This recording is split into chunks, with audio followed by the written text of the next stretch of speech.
A ver, arranquemos con una pregunta que a mí me parece fascinante. ¿Qué podrían tener en común un poeta surrealista francés de los años 30 y un intelectual liberal chileno que escribe ya en el siglo XXI? A primera vista la respuesta parece obvia. Absolutamente nada. Claro, uno está en el mundo de los sueños, el arte, y el otro en el de los mercados, las libertades civiles. Parecen universos distintos. Exacto. Pero, ¿y si te digo que ambos, mirando por ventanas completamente diferentes, estuvieran viendo el mismo paisaje aterrador? Esa es la pregunta que nos lanza un ensayo del profesor Pedro Pablo Aguilera, de la Universidad Santiago de Cali. Y hoy vamos a explorar esa idea, que es como mínimo incómoda. La extraña coincidencia en la visión que André Breton y Axel Kaiser tienen sobre el nazismo y el comunismo. Y es una idea que, la verdad, te obliga a detenerte. Choca de frente con la narrativa habitual de que son polos opuestos, irreconciliables, pero el análisis de Aguilera no busca hacer una comparación superficial. Nos invita a excavar, a buscar esa tesis provocadora que estos dos sistemas, que se declaran enemigos a muerte, en realidad comparten una misma estructura totalitaria en su raíz. Entiendo. Nuestra misión hoy es, pues, desarmar este argumento.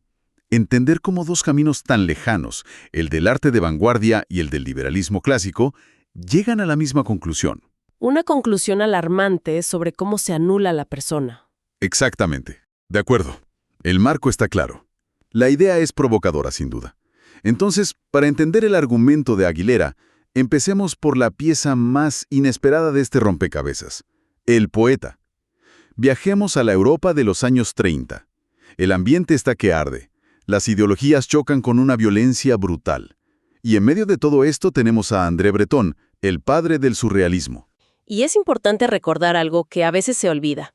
Breton no era un artista político encerrado en una torre de marfil. Para nada. No para nada. De hecho, coqueteó con el comunismo.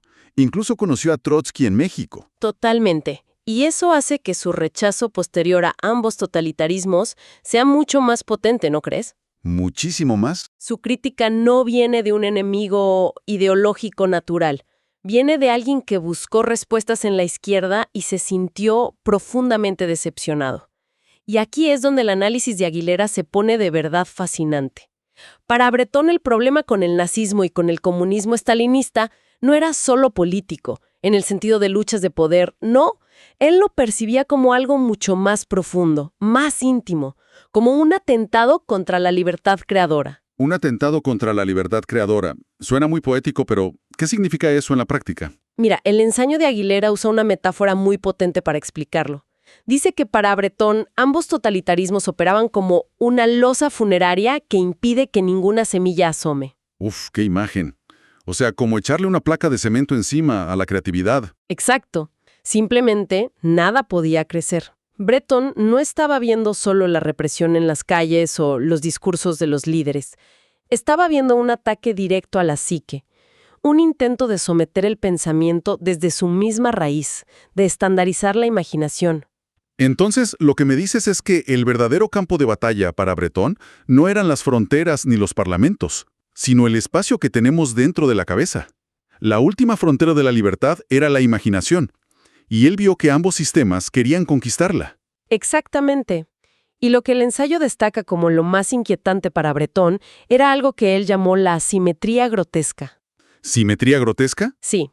O sea, se dio cuenta de que estos dos movimientos, que en sus discursos se presentaban como la antítesis del otro, en su relación con la persona, con el individuo, se comportaban, el ensayo lo cita como dos guardianes idénticos en lados opuestos de la misma puerta cerrada. Me gusta mucho esa imagen.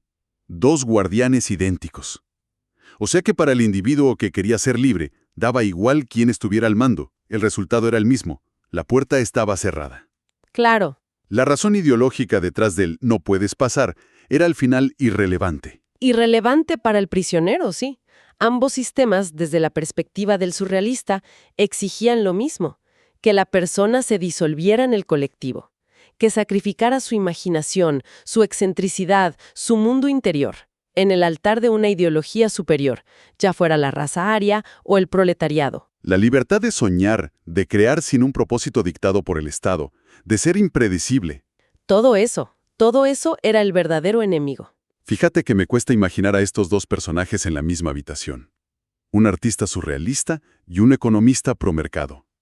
Suena a que no se pondrían de acuerdo ni en qué almorzar. Se ríe. Probablemente no. Entonces, ¿qué hilo invisible es el que Aguilera encuentra para unirlos?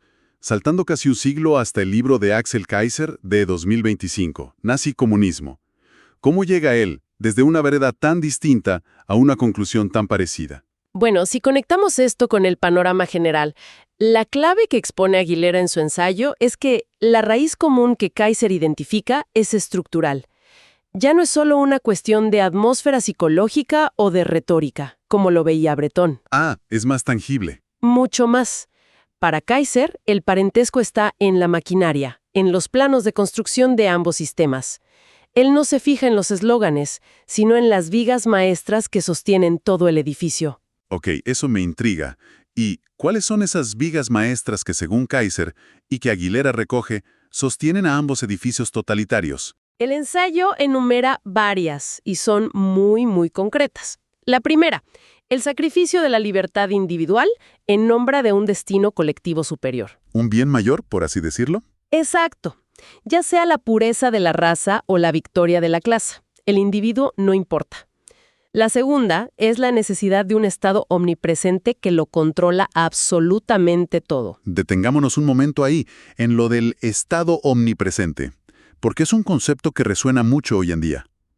¿Cómo lo describe el ensayo en este contexto?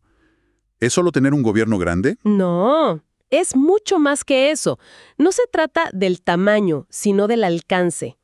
El ensayo explica que, en la visión de Kaiser, ambos sistemas buscan que el Estado no solo regule la economía, sino que defina la moral, la verdad y hasta los pensamientos aceptables. El árbitro final de todo. De toda la vida humana, sin dejar espacio para la esfera privada. Y eso nos lleva a otro punto clave para un liberal como Kaiser, la destrucción o el control absoluto de la propiedad privada. Claro, para un liberal eso es la base de la autonomía, pero me pregunto, para alguien como Breton, que venía de una corriente de pensamiento de izquierda, ¿esto era igual de importante? ¿O el ensayo sugiere que él lo veía como un problema secundario? Es una excelente pregunta. Y no, el ensayo no sugiere que Breton fuera un defensor de la propiedad privada en el sentido de Kaiser, pero sí plantea que ambos veían el peligro en la concentración total del poder. En que todo está en las mismas manos. Exacto. Para Kaiser, atacar la propiedad privada es la forma más directa de destruir la autonomía del individuo, de hacerlo dependiente del Estado. Sin recursos propios, no hay independencia posible. Breton quizás lo vería desde otro ángulo. Un Estado que controla todo es un Estado que inevitablemente va a controlar también el arte y el pensamiento. El resultado final es el mismo. El resultado final, la falta de libertad, es el mismo. Entiendo. ¿Y qué otras similitudes estructurales señala el ensayo de Aguilera? Hay dos más que son fundamentales y de hecho actúan en conjunto. Por un lado, la subordinación total del individuo al colectivismo. Y por otro, como herramienta para lograrlo, la fabricación constante de enemigos. La fabricación constante de enemigos. Eso me parece clave. Porque no es solo una herramienta política, es casi un mecanismo psicológico, ¿no? Totalmente. El ensayo profundiza en cómo ambos sistemas necesitaban de un otro para existir. Sí, y argumenta que es el combustible del motor totalitario. Sin un enemigo claro y odiable, el judío para el nazismo, el burgués para el comunismo, la máquina represiva pierde su justificación. Es una forma de canalizar el miedo, la frustración, la envidia de la gente hacia un objetivo externo. Lo que permite mantener un control férreo internamente. Por supuesto. El nosotros solo existe y se mantiene unido si hay un ellos a quien culpar de todo. Entonces, a ver si entiendo bien el panorama. Mientras Breton veía una prisión para la mente, una jaula para la imaginación, Kaiser describe una prisión para la acción, para la libertad económica y civil. Pero en el fondo, el prisionero es siempre el mismo. Exactamente. El ensayo de Aguilera lo resume de una forma muy potente. Dice que para Kaiser, en ambos sistemas, el individuo es solo una pieza. una pieza que el engranaje anula y utiliza. Imagínalo como si la sociedad fuera un equipo de fútbol. Para estos sistemas lo único que importa es que el equipo gane. No importa si los jugadores se lesionan, se deprimen o si odian la estrategia. El jugador no es una persona, es una posición en el campo. Eso es. Y Breton y Kaiser, cada uno a su manera, estaban gritando: «Oigan, ¿y qué pasa con el jugador?». Entonces, ¿qué significa todo esto? Tenemos lo que el ensayo de Pedro Pablo Aguilera llama una antítesis casi teatral. Por un lado, un poeta que denuncia la muerte de la imaginación. Por el otro, un economista que denuncia la muerte del mercado libre. Y sin embargo, la conclusión impactante de Aguilera es que ambos describen un mismo cadáver, el individuo. Ese es el núcleo del argumento. El ensayo sugiere que esta convergencia, que a primera vista parece extrañísima, en realidad tiene mucho sentido, porque ambos parten de un punto en común fundamental: el valor irreemplazable del individuo como fuerza creadora. Ah, claro. Breton temía que los totalitarismos asfixiaran la imaginación, la capacidad de crear mundos nuevos. Kaiser teme que asfixien la libertad civil y económica, que para él es otra forma de creación y expresión individual. Crear una empresa, elegir tu propio camino, construir tu patrimonio. Es la misma amenaza vista desde dos ángulos completamente distintos.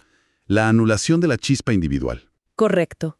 La amenaza, como lo plantea el ensayo, es esa voluntad de moldear a la persona desde fuera, como si el ser humano fuera arcilla obediente en manos del poder.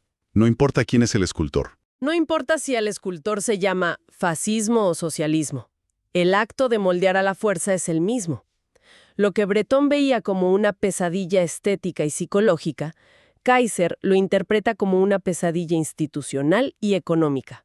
Son dos lenguajes distintos para describir el mismo fenómeno de anulación. Ok, es una conexión intelectual fascinante. Pero, ¿por qué debería importarnos hoy? ¿Es solo un ejercicio académico? ¿O el ensayo de Aguilera nos está advirtiendo sobre algo que vemos en el mundo actual? El ensayo definitivamente sugiere que no es un simple ejercicio académico.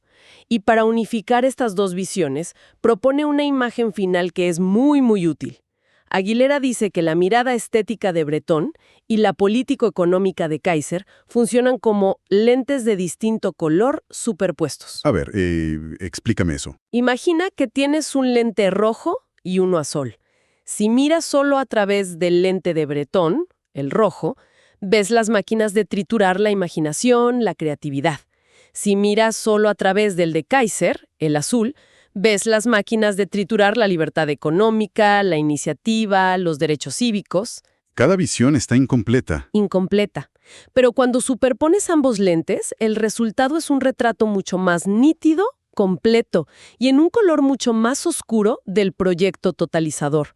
Un proyecto que, en palabras del autor, oscurece la variación infinita de la vida humana. Y entiendo que el ensayo no se queda solo en la teoría. Argumenta que la historia le da la razón a esta visión de lentes superpuestos. Así es. Hacia el final, y es importante presentarlo como la conclusión del autor, no la nuestra.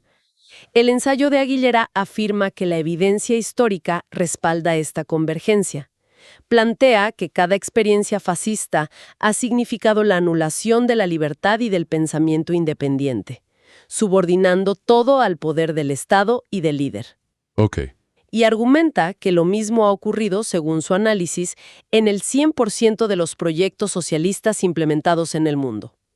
Para sostener este punto, el texto cita explícitamente los casos de la Europa del Este que derribó el muro de Berlín y la situación en Corea del Norte, Nicaragua, Venezuela y Cuba, presentándolos como evidencia de que, a pesar de sus diferencias retóricas, el resultado final es la muerte de toda libertad. Es un argumento fuerte y, como dijimos al principio, polémico, pero el recorrido que nos propone el ensayo es realmente fascinante.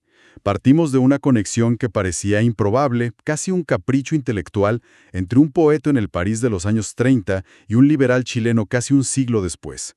Y terminamos descubriendo que sus advertencias, aunque nacen de mundos opuestos, resuenan hoy como campanas de épocas distintas que sin quererlo tocan la misma nota.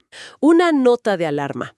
Una nota que reitera esa intuición compartida que Aguilera identifica tan bien, que en el corazón tanto del nazismo como del comunismo, tal como se han manifestado históricamente, hay una idea común y terrible.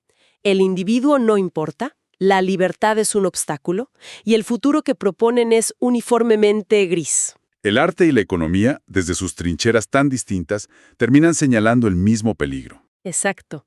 Un peligro que, al parecer, tiene la mala costumbre de no desaparecer con el tiempo. Pues sí, Y para cerrar, el ensayo de Pedro Pablo Aguilera no termina con una conclusión cerrada. Termina con una idea, una advertencia, que queda resonando para que cada quien la medite. Cito directamente la frase final, que creo que resume todo el viaje que hemos hecho hoy. Toda utopía que exige sacrificar la libertad del individuo termina pareciéndose más a una prisión que a un paraíso.